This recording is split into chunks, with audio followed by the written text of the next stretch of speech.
Charles Bio, thank you very much for joining us on the program. DHL is the largest logistics company worldwide. Talk to us about your business interests in Africa. DHL's been in Africa for now more than 35 years, and a lot of the things that we did when we first started here from an entrepreneurial perspective are still very true today. And we're still the only express operator to operate in every single market. So I think one of the advantages we have is we have first mover advantage. We were first here, we operate in every single market, and that gives us a great footprint across Africa. And despite the sort of darkening global economic clouds that have been around for the last few years, DHL's been successfully globally, but equally very successful in Africa and here in Kenya. The World Bank predicts a GDP growth rate for Kenya at well over 5%. And of course, Kenya is actually the hub to East Africa. How are you positioning yourself in Kenya to connect with the greater East African region? The current forecast is just over 5% for this year, which is up from 3% last year. So all the indicators suggest that Kenya, like many other countries in Africa, has a very promising future. In fact, they just raised their forecast for next year as well. So I think generally speaking, the signs are pretty good. I think the interesting sort of dichotomy or dilemma for Kenya, indeed for Africa in general, is who's going to come here? Who's going to actually come and manufacture in Africa? Everybody talks about Africa rising. It's going to be the fastest growing region. It's the second fastest growing region behind China right now, or Asia Pacific right now. So clearly all the signals point to a very positive future. But the big dilemma question is who's going to actually come here and locate and manufacture in Africa, or is it still going to be an import destination? And so from a DHL perspective, we see sort of the here and now opportunity really being SMEs. Charles, how does Kenya ensure that we have a balance of payment kind of on the inbound and outbound logistics?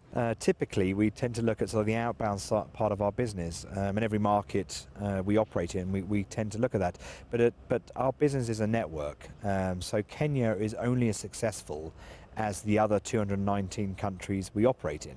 And Kenya, as an example, imports around about 2, maybe 2 and a bit inbound for every outbound. So we tend to focus now much more so on making sure the imports are successful, and that in itself is a challenge in Africa. The import process environment can be somewhat bureaucratic. It still isn't seamless. It's not paperless, and can be quite cumbersome and difficult. And we hear that a lot from our customers, that we would like it to be faster. So we work very, very closely with people like the Kenya Revenue Authority to try and do exactly that, to improve that process, make it simpler, and allow people to ship into the country fairly easily. And the thinking is, you get that right, you'll get the outbound business. So I think certainly, again, for the near term, a lot of our focus and energy is making sure that we really have the very, very best import process, the fastest transit times, the fastest clearance times, and the fastest delivery. And as you know, being here in Kenya, just getting onto the road and getting through the traffic can sometimes be difficult. So it can be a challenge, but that's certainly where we focus a lot of our energy, yes. You mentioned on the traffic, and which is largely due to infrastructure. What are some of the inconsistencies in the Mombasa port that have affected your business? Most of what we do is flown, but our sister company, certainly DHL Global Forwarding, is very, very keenly focused on making sure the ports work as well as they possibly can, for the same reasons as we would want the airports to work. And from our perspective, Mombasa represents, we have a very good customer base there, but it represents a great opportunity with the tea plantations down there. So that's something that we have had a long and rich history with. I'm very fortunate to have a fantastic team in Mombasa, led by a lady who has a great relationship with those tea plantations. So I think we're in pretty safe hands there. Charles, you mentioned the airport, and recently we saw on the Jomo Kenyatta International Airport, we saw that there was a fire that brought business to a standstill. How does DHL position itself in terms of dealing with the risks on the African continent? The situation that occurred here was really quite sad, and I have to say that as sad as it was kind of a good reflection on some of the challenges of working in Africa. And in fact, when it happened, I was in Angola, and I was speaking at a media event in Angola, and I was asked the question, so is doing business in Africa challenging? And I recanted the story that at 9 a.m. that morning I had a fire in Kenya, Nairobi at the airport. We'd had a civil war situation in another country in Africa, and a situation with potential involving some potential illegal shipments in another country. So, and the fourth one was the coffee I'd ordered for my breakfast wasn't quite hot enough. So so you get that. I mean, in Africa, it's kind of one of those things you get that quite complete dichotomy that, on the one hand, it's a fantastic environment, very dynamic. But if you want to play in Africa and you want to operate in Africa the way that we do, the way that DHL does, then you have to expect the unexpected. It's just part and parcel of doing business in Africa. I would hasten to add that, from what I recall, the fire or the situation occurred around about 4 o'clock in the morning. And by 10 o'clock that evening, the airport was receiving flights again. So I have to say, and I must admit, when I was first told, I thought the impact would be significantly more severe than it was.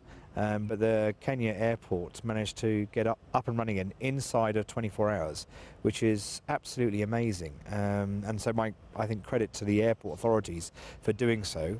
So will you quantify on how much you lost in that incident? No, actually not. I think, I mean, clearly for a day or two the business slowed down a bit, but it picked up as quickly. So no, from an absolute fiscal perspective, it really didn't hurt us too much. It was actually more, I think it's more about sort of the initial panic that sets in when these sort of situations occur.